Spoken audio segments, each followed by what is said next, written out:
হাসিনা আজকে তারেক রহমানের রাজনীতির কাছে 101 গোলে হেরেছেন। তারেক রহমান তার রাজনীতি দিয়ে আজকে বাংলাদেশের সবচেয়ে জননন্দিত জনপ্রিয় নেতায় পরিণত। তারেক রহমানের হাত ধরে বাংলাদেশের ফ্যাসিবাদের অবসান হয়েছে। আমরা যদি দেখি জিয়াউর রহমান, দেশনেত্রী বেগম খালেদা জিয়া, তারেক রহমান, আমি বলবো বাংলাদেশের স্বাধীনতা সার্বভৌমত্ব রক্ষার জন্য বড় তিনটি পিলার, একটি ব্যক্তিত্ব, যাদের হাত ধরে বাংলাদেশের স্বাধীনতা সার্বভৌমত্ব যখন আঘাত এসেছে পিলারের মতো তারা সেটাকে প্রতিহত করেছেন।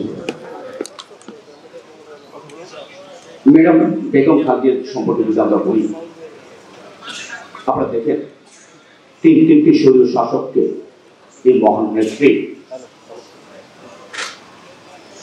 তার রাজনৈতিক বুদ্ধিমত্তা সাহসিকতার সঙ্গে দেশপ্রেমের তিনি প্রতিহত করেছেন স্বৈরাচারের সাথে, প্রতিহত করেছেন ফখরুদ্দিন মঈনুদ্দিনকে, প্রতিহত করেছেন খুনি হাসিনা সরকারকে। আপনি তারেক রহমানকে যদি বলেন, তারেক রহমান বাংলাদেশের একজন ভিশনারি নেতা। এই মুহূর্তে বাংলাদেশের রাজনীতিতে তার চেয়ে জননন্দিত তৃতীয় কোন নেতা নেই। হাসিনা তার 16 বছর, ফখরুদ্দিন মঈনুদ্দিন 2 বছর, আমার মনে হয় তাদের সকল যুদ্ধের সিংহ বা তীর তারা ব্যয় করেছেন তারেক রহমানের বিরুদ্ধে, তারেক রহমান চরিত্র হননের জন্য, এবং তারা তারেক রহমানকে হত্যা করার চেষ্টা করছিল, আপনারা জানেন।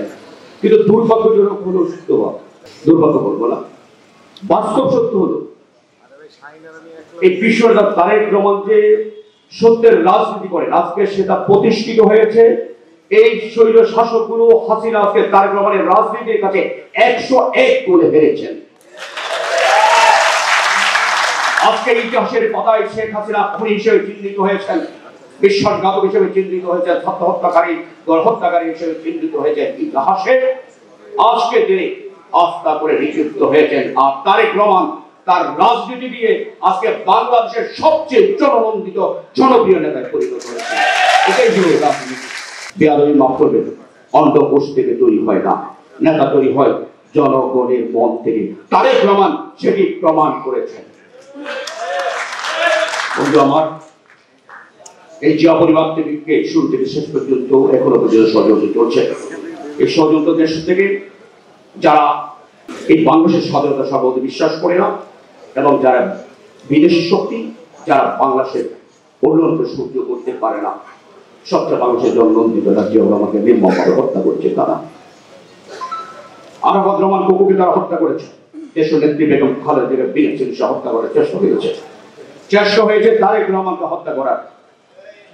আল্লাহর অশেষ রহমত, দেশনেত্রী বেগম খালেদা জিয়া এবং তারেক রহমান এখন বেঁচে আছেন। ইনশাআল্লাহ আমাদের প্রত্যাশা তারেক রহমানের হাত ধরে বাংলাদেশের ফ্যাসিবাদের অবসান হয়েছে। ফ্যাসিবাদকে আমরা আসতে দেব না, এবং তারেক রহমানের নেতৃত্বে এই বাংলাদেশের স্বাধীনতা সার্বভৌমত্ব সমুন্নত হবে, এবং বাংলাদেশের একটা জাতীয়তাবাদী শক্তির জাগরণ তৈরি হবে, যেই শক্তি একমাত্র দায়বদ্ধতা থাকে দেশ এবং দেশের জনগণের প্রতি।